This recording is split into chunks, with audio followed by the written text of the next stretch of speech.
तहरीक इंसाफ का कप्तान तब्दील, पीटीआई को नया कप्तान मिल गया। बैरिस्टर गौहर खान पीटीआई के बिला मुकाबला चेयरमैन मुंतखब, उमर अयूब मरकजी जनरल सेक्रेटरी, अली अमीन गंडापुर तहरीक इंसाफ खैबर पख्तूनख्वा और यास्मीन राशिद पंजाब की बिला मुकाबला सदर मुंतखब। सिंध से हलीम आदिल शेख और बलोचिस्तान से मुनीर अहमद बलोच और उनका पूरा पैनल बिला मुकाबला मुंतखब। Chief election commissioner PTI Niazullah Niazi का कहना है कि अकबर एस बाबर ने उनसे या उनकी टीम से कोई राबता नहीं किया। अकबर एस बाबर ने वीडियो बनाकर मीडिया पर जारी किए जिसे मुस्तरद करते हैं। पीटीआई के नए चेयरमैन के बिला मुकाबला मुंतखब होने पर कारकुनों का जश्न।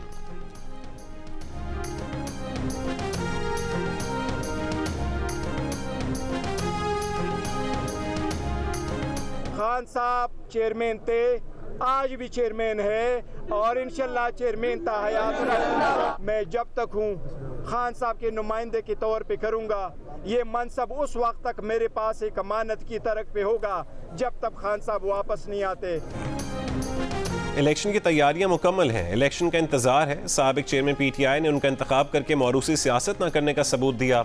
उनका जो फैसला होगा उसी पर अमल दरामद करेंगे। बैरिस्टर गौहर खान ने अहम जिम्मेदारी सौंपने पर साबिक चेयरमैन पीटीआई का शुक्रिया अदा किया। कहा कि चीफ जस्टिस पाकिस्तान अपनी गाड़ियां वापस ना करें, हमें इंसाफ दें।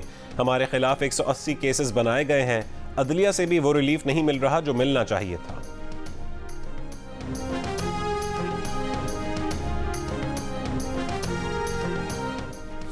पीटीआई के बानी रुकन अकबर एस बाबर का पीटीआई के इंट्रा पार्टी इंतखाबात इलेक्शन कमीशन में चैलेंज करने का ऐलान।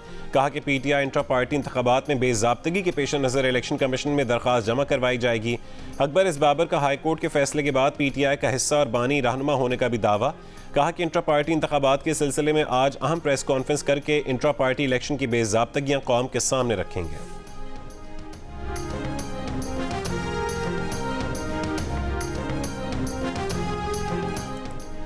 पिलडाट के सरबरा अहमद बिलाल महबूब का कहना है कि सियासी जमातों के इंट्रा पार्टी इलेक्शन में शफाफियत नजर नहीं आती। अहमद बिलाल महबूब ने जियो न्यूज़ से गुफ्तगू में पीटीआई के इंट्रा पार्टी इंतखाबात को मुतनाज़ करार देते हुए कहा कि पीटीआई इंट्रा पार्टी इलेक्शन में वोटर्स लिस्ट नहीं दी गई। उन्होंने ये भी कहा कि अकबर एस बाबर को मुकाबला करने का पूरा मौका दिया जाना चाहिए था।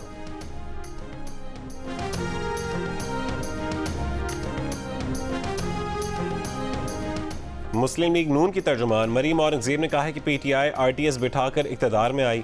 ऐसी जमातों का यही हाल होता है जो खाली कुर्सियों का हाल है। इनकी आइडियोलॉजी ही आरटीएस बिठाकर इलेक्शन लड़ना है। इलेक्शन सुपरवाइजर कहाँ है? अवाम के सामने सारा अमल क्यों नहीं ला रहे? पीटीआई के इंट्रा पार्टी इंतखाबात पर अपने रद्द-ए-अमल में मरीम औरंगजेब ने कहा कि लोगों ने शोर मचा रखा है कि लेवल प्लेइंग फील्ड नहीं मिल रही। कागज़ पर कार्रवाई करके मीडिया को प्रेस रिलीज दे दी गई।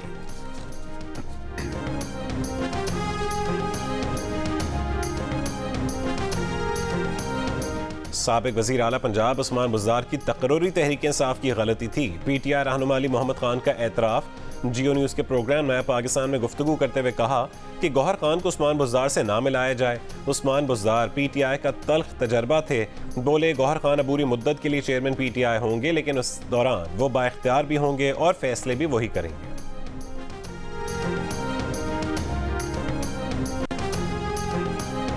नैब ने परवेज़ इलाही और दीगर के खिलाफ 1 अरब से ज़ायद का रेफरेंस दायर कर दिया। नैब रेफरेंस में परवेज़ इलाही और उनके बेटे मुनिस इलाही मरकजी मुलजिम नामजद।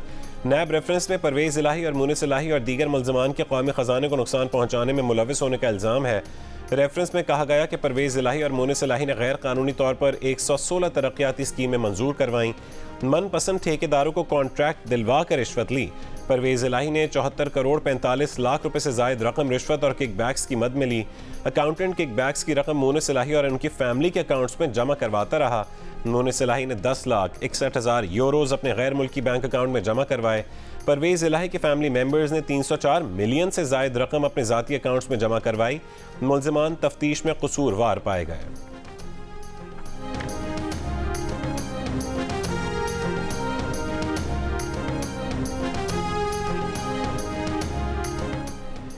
Army chief general Asim Munir का खैरपुर टामेवाली का दौरा। भावलपुर कोर की फील्ड मशकों का मुशाहिदा। मश्क में हिस्सा लेने वाले जवानों से बातचीत। ISPR के मुताबिक आर्मी चीफ को फील्ड मशकों के बारे में ब्रीफिंग दी गई। मशकों का मकसद ऑपरेशनल माहौल में मुस्तकबिल के चैलेंजेस से निपटने के लिए महारत को बढ़ाना है। Army chief general Asim Munir की जवानों को हर हाल में रवायती जोश और जज्बे के साथ कौम की खिदमत करते रहने की हिदायत। कहा कि हम चैलेंजेस से बखूबी वाकिफ़ हैं, कौम की हिमायत से पाकिस्तान के दुश्मनों के किसी भी मज़मूम अज़ाइम को नाकाम बनाने के लिए तैयार हैं। पाक फ़ौज पाकिस्तान की इलाकाई सालमियत और खुद मुख्तारी के दिफा के लिए पूरी तरह तैयार है।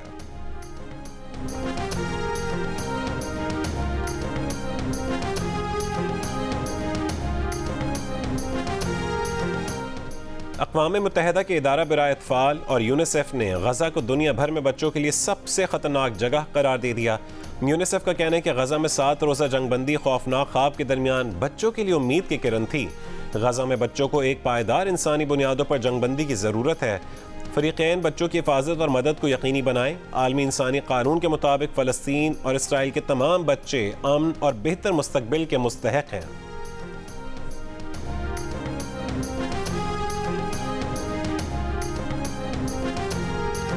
और भारत में अफ़गान सफारतखाना दोबारा खुल गया। मुंबई के कौंसल जनरल ज़किया वर्दिक हैं और हैदराबाद के कौंसल जनरल सैयद मोहम्मद इब्राहिम खेल ने नई दिल्ली में सफारतखाने की जिम्मेदारियां संभाल लीं। भारत में अफ़गान सफारतखाना 24 नवंबर को बंद कर दिया गया था।